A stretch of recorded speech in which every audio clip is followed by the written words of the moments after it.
Welcome to the SmartKeys podcast. We are launching a deep dive today into, well, a massive structural shift in the global labor market. Digital Nomad Visas, Right. or DNVs. This is no longer just a trend for, recent college graduates looking for an adventure.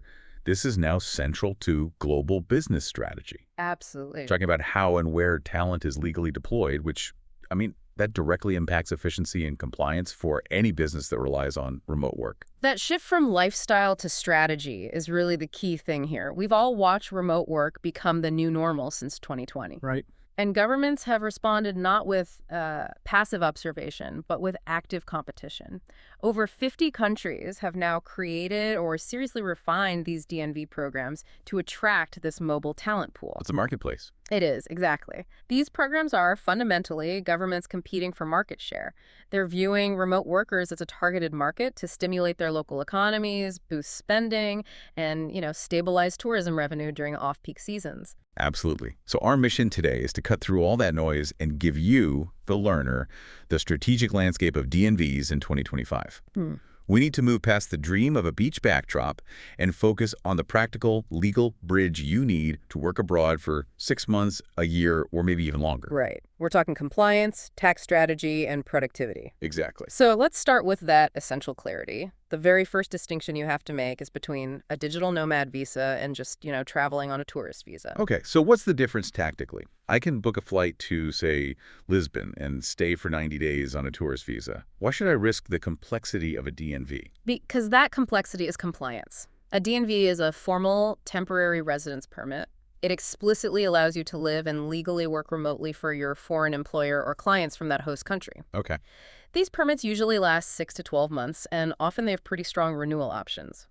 A tourist visa, on the other hand, is strictly limited how long you can stay, and this is the crucial part, it strictly forbids any income-generating work. If you're found violating those terms, the consequence is fines, future entry bans, visa rejections. They can crush your entire mobility plan. The DNV is the mechanism that gives you legal longevity and peace of mind. So if I accept that compliance is necessary, what is the application baseline? Across 50-plus programs, there must be a common denominator for eligibility, right? There is. There's a clear set of common requirements we can synthesize. First, universally, you need proof of remote work. This means contracts, recent client invoices, employment letters, something that clearly demonstrates your income is generated outside the host country. Right, from a foreign source. Exactly. Second, minimum steady income. This is usually proven with 3 to 6 months of bank statements to show you have consistent financial capacity. That makes sense. They want assurance you will become a burden on their local services. Right. What else? You also need mandatory health insurance. And a lot of countries set specific required limits. Costa Rica, for instance, is very strict. They mandate coverage of at least $50,000. Oh, okay. And finally, a clean criminal record and a valid passport are just non-negotiable. So that's the entry ticket. But the real competition starts when countries start to layer on strategic incentives. And here's where we move from those standard requirements to the mechanics of competition. Tax perks. This is the government's competitive edge. This is it. Governments are actively optimizing their programs to stand out financially. Take Croatia. Their DNV really stands out because it offers remote workers no local income tax for the duration of the permit. No local tax at all. None. For a contractor or a freelancer, the simplicity of having zero local tax obligation is just a massive strategic advantage. It simplifies their logistics immediately. That simplicity is really valuable. But if the goal is zero personal income tax, Dubai in the UAE is often the classic choice, right? It is, but we need to inject some strategic skepticism here. While the UAE offers that major draw of no personal income tax, truly zero, you have to weigh that against the much higher cost of living. And the application fees are around $611 just for processing, medical checks, and the required Emirates ID. So for a high net worth individual, sure, the tax arbitrage is clear, but for a mid-level remote worker, that tax saving might be immediately eaten up by rent and all those fees. That's a great point. It's about the net gain, not just the headline tax rate. What about Europe's major contenders in this tax competition? They're using medium-term tax breaks as an incentive for a longer stay. Greece, for instance, may offer up to a 50% tax relief for several years. That's substantial if you plan to stay and eventually become a tax resident. And Spain. I hear a lot about Spain. Spain is massively popular for its culture and infrastructure, and it offers a competitive 20% tax cap for qualifying applicants. That usually applies to the first 4 or 5 years of your residence. Wait, can you clarify that 20% tax cap in Spain? Does that mean only 20% of my income is taxed, or is that the maximum rate? It's the maximum rate. That's a great question. It's designed to be highly attractive for higher earners who would otherwise immediately fall into Spain's standard progressive income tax brackets, which can climb much, much higher. Looks a signal. It's a clear signal. They want high-earning, high-spending remote professionals, but they recognize these people need a competitive financial incentive to relocate.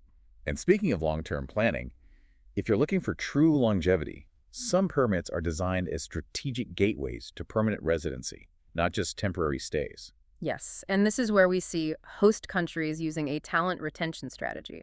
Portugal's D8, that's the specific active income route for digital nomads, and the older D7 for passive income, they're highly valued because they provide automatic Schengen mobility. Okay, Schengen mobility. For those of us unfamiliar with the jargon, what does that mean exactly? It means once you have that residence permit from Portugal or Spain, you can travel freely within the 27 countries of the Schengen area, places like France, Italy, Germany, without needing any additional visas. It's a huge tactical benefit.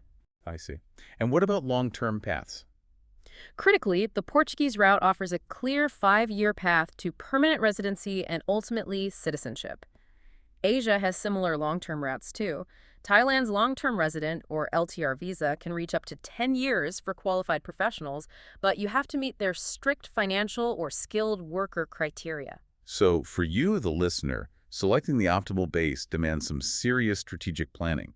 It means moving past just cost and climate to assess financial feasibility, client management, and tax risk all at the same time. Exactly. And let's drill into that financial feasibility because the income thresholds are highly variable. They really act as a gatekeeper. Right. In Europe, we see a common monthly range. Spain is around 2,760 euros, but some places are actively setting a higher price floor. I think Romania requires a hefty 3,900 euros per month. That's right. Governments are deliberately pricing their talent acquisition. And you compare that common monthly range to the high annual thresholds in some Asian countries. Japan is a prime example of setting a high bar.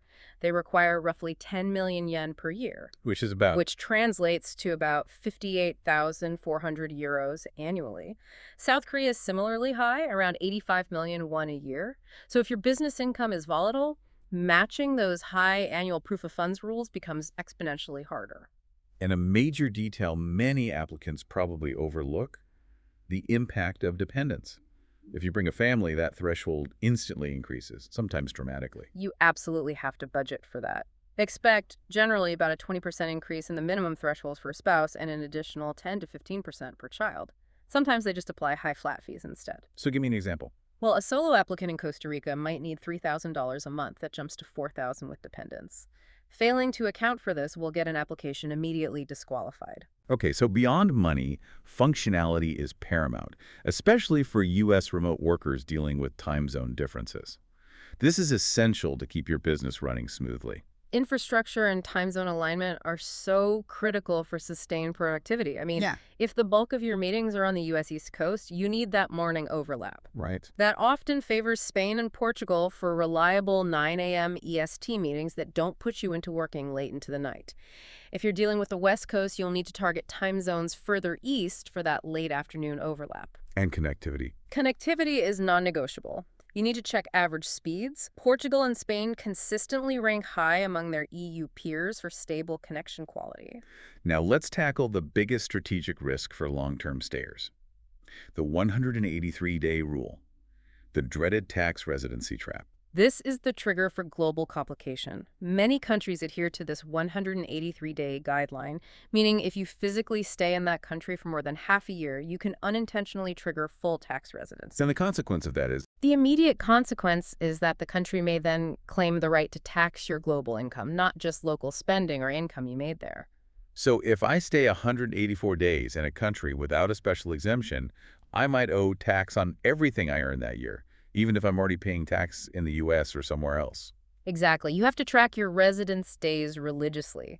That's why countries with clear exemptions, like Croatia, which states that DNV status means you are not a tax resident. Or Costa Rica, which has a similar structure. Right. They are strategically simpler options for managing this risk. Spain's 20% tax cap also provides clarity, capping your liability if you do trigger residency. So it sounds like the first purchase a digital nomad needs is a highly reliable calendar and a paranoid tax consultant. It sounds like it.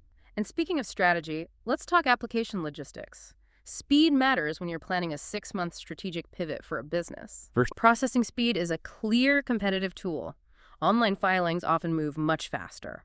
Romania, for example, is known for a relatively quick turnaround, often processing applications in just 10 to 14 days. And the alternative. You contrast that with slower consulate routes, like those in Japan, or even Germany's specialized freelancer route, which require in-person interviews, original documents, and can be subject to long wait times.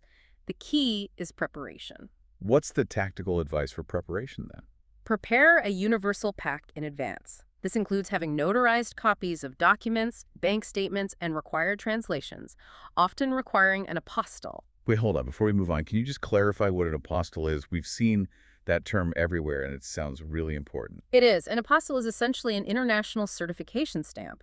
It's issued by a government authority like the Secretary of State in the U.S. that verifies the authenticity of a document's notary or official seal so that it can be legally recognized in other countries. Ah, so it makes the document valid internationally. Precisely. Without that international stamp, your background check or your marriage certificate might be useless abroad.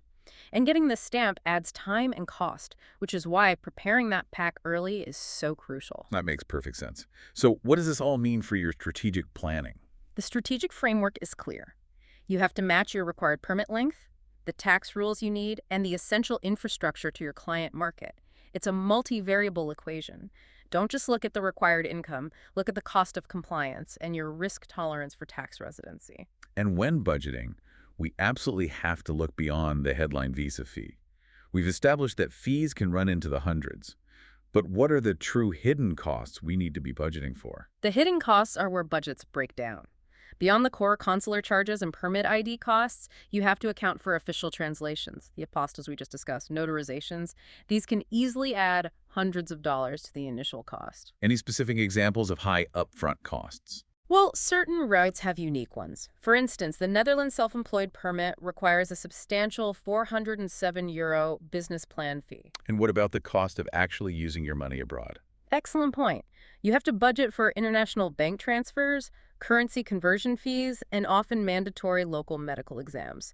Dubai's $611 fee, for example, partially covers those exams. So what's the advice? We strongly advise setting aside a financial cushion, something equal to 1 to 2 months of living expenses, just to handle unforeseen delays in processing or initial setup without creating a lot of financial stress. So to wrap this up, what's the strongest piece of forward-looking advice you can give? If you are an individual or a business planning multi-country moves, design a sequence of stays carefully. This maximizes your travel freedom, especially in the Schengen area, by using those 90-day tourist periods wisely, and this is critical, avoiding tax triggers by tracking your 183 days. And for long-term stays?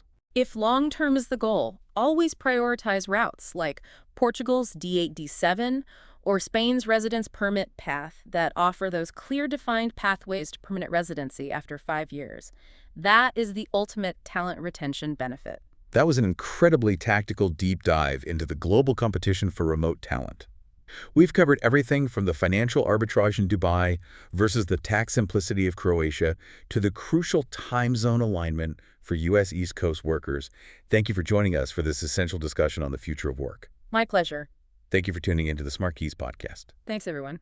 If you want to dive even deeper into those country-specific income thresholds and detailed application steps, including side-by-side comparison charts and all the nuances of complex routes like Germany's freelancer visa, the full comprehensive article that informed this entire deep dive is linked directly in the show notes. It's a great resource. It really is. Hit that subscribe button so you don't miss our next analysis on the future of work and productivity strategies. We'll talk soon.